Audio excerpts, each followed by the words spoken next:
ఆంధ్ర రాష్ట్రంలో మరీ ముఖ్యంగా గురజాల నియోజకవర్గంలో ప్రాణాలు కాపాడాల్సిన పోలీసులే ప్రాణాలు తీస్తుంటే ప్రజలు ప్రశ్నిస్తున్నారు. ఇంత దిక్కుమాలిన ప్రభుత్వం ఇంకా ఎందుకుంది, ఎన్నాళ్లుంటుంది, ఎలా భరించాలి అని ఊహించండి. ఎక్కడన్నా గొడవలు జరిగితే గ్రామాల్లో రాజీలు చేయటం తప్పులేదు, చేయమని మేమే ప్రోత్సహిస్తాం. రాజీలు చేయండి, గొడవలు ఉండకూడదని. కానీ ఈరోజు ఏం జరుగుతుంది?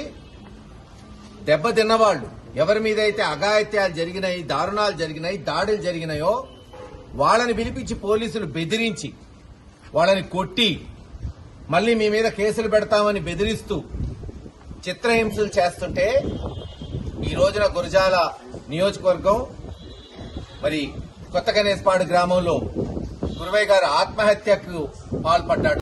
మంచి రోజులు వస్తాయి, ఓపిక పట్టండి కార్యకర్తలు చెప్తున్నాం. ఇంకెంత, ఇంక 2 ఏళ్లు, 2.5 సంవత్సరం అయిపోయింది. చివరి 6 నెలలు తీస్తే 2 సంవత్సరాలు. 2 సంవత్సరాల తర్వాత మీ ప్రభుత్వం వస్తుంది. మీ ప్రభుత్వం, ప్రజల ప్రభుత్వం. సరే, తప్పు చేసిన తెలుగుదేశం నాయకులకి ఏం చేయాలో ఆ రోజు చూపెడతాం. తప్పు చేసిన పోలీసుల్ని గతంలో చెప్పా, ఎవరైతే పోలీస్ స్టేషన్లో వైఎస్ఆర్సీపీ నాయకుల మీద అక్రమ కేసులు పెట్టారో, దాడులు చేశారో, కొట్టారో, గుర్తుపెట్టుకోండి పోలీసు సోదరులారా. అదే పోలీస్ స్టేషన్ లో కంప్లైంట్లు పెట్టి అదే బొక్కలో అయిపోతే నేను జగన్మోహన్ రెడ్డి గారు ప్రతి ఒక్కరిని.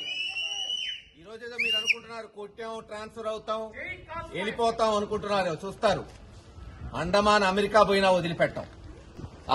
ఆత్మహత్య ప్రేరేపించిన ప్రతి పోలీసు వాడు సంజాయిషి చెప్పాల్సిందే. రోజు కాకపోతే రేపు చెప్తారు, కాలగర్భంలో అడగబోతారు, తిరుగుతూనే ఉండాలా. జీవితాంతం ఇదే పోలీస్ స్టేషన్ పిడుగురాళ్ల చుట్టూ తిరిగేటట్టు చేస్తాం, కోర్టుల చుట్టూ.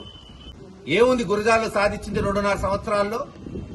7 కలుషిత నీరు దాగి చనిపోయారు వచ్చిన 6 నెలల్లోనే. తెలుగుదేశం ప్రభుత్వం వచ్చిన 6 నెలల్లోనే. కనీసం ఎమ్మెల్యే ఎరపతినేని శ్రీనివాసరావు వాళ్ళని ఆదుకున్నాడా? ఓ 5,000 10,000 ఇచ్చి పేపర్లో ఇప్పించుకుంటాడు, చావుతాడంతా. 7 చనిపోతే కనీసం వాళ్ళని ఆదుకున్న ఘటనలున్నాయా? ప్రభుత్వం నుంచి ఏమన్నా ఇచ్చారా ఇప్పటి వరకు? అంజనాపురం లేదు, ఇక్కడ బీసీ కాలనీలో 7 చనిపోయారు కలుషిత నీళ్లు దాగి, డయేరియా వచ్చి. 2 చల్లగుడిపాడులో బీసీలు మర్డర్ అయ్యారు. ఒక ఎస్సీ సాలమన్ పిన్నెల్లో మర్డర్ అయ్యింది.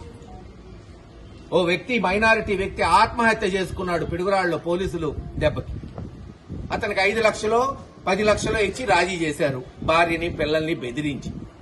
ఏమన్నా అభివృద్ధి ఉందా? మేము తెచ్చినవి తప్పితే, మేము తెచ్చిన మెడికల్ కాలేజ్, మేము కట్టిన మున్సిపల్ బిల్డింగ్లు, మేము తెచ్చిన ఆరోపీలు, జల్ జీవన్ మిషన్ నీళ్లు, ఈ కార్యక్రమాలు తప్పితే ఒక్క పెద్ద ప్రాజెక్ట్ అన్న ఈ నియోజకవర్గం వచ్చిందా? గతంలో ఎలా ఉంది? 2 ఏళ్లు కరోనా పోతే 3 సంవత్సరాలు గతంలో ఎవడు చేయనటువంటి అభివృద్ధి తీసుకొచ్చాం ఈ ప్రాంతం. మేము తెచ్చినవి పూర్తి చేయటం, మేము తెచ్చిన వాటికి రంగులు వేసుకొని ఓపెన్లు చేయటం తప్పితే, చేతనైతే 4 మంచి చేయాలి, చరిత్రలో నిలబడిపోయే పనులు చేయాలి. ఇవా దీనికి దిక్కుమాలిన ప్రభుత్వం ఈ ఎమ్మెల్యేలు ఉంది. ఖచ్చితంగా తేల్చుకుంటాం, ఊరుకునే ప్రశ్నే లేదు. అసలు తెలుగుదేశంతో మా పోరాటం లేదు. ప్రజలు ఎప్పుడు ఎత్తేశారు వాళ్ళ జెండా. ఒక్కొక్కళ్ళు కూడా ఇంటికి పోయి ఓటు అడిగే హక్కు లేదు. ఇంటికి పోతే 1500 ఎప్పుడు ఇస్తావు, 3000 నిరుద్యోగ భృతి ఎప్పుడు ఇస్తావు, సిలిండర్ ఎప్పుడు ఇస్తావు అనేటట్టున్నారు. మా పోరాటం పోలీసులతో. తప్పకుండా వీధి పోరాటాలు చేస్తాం, ఎంత దూరమైనా పోతాం.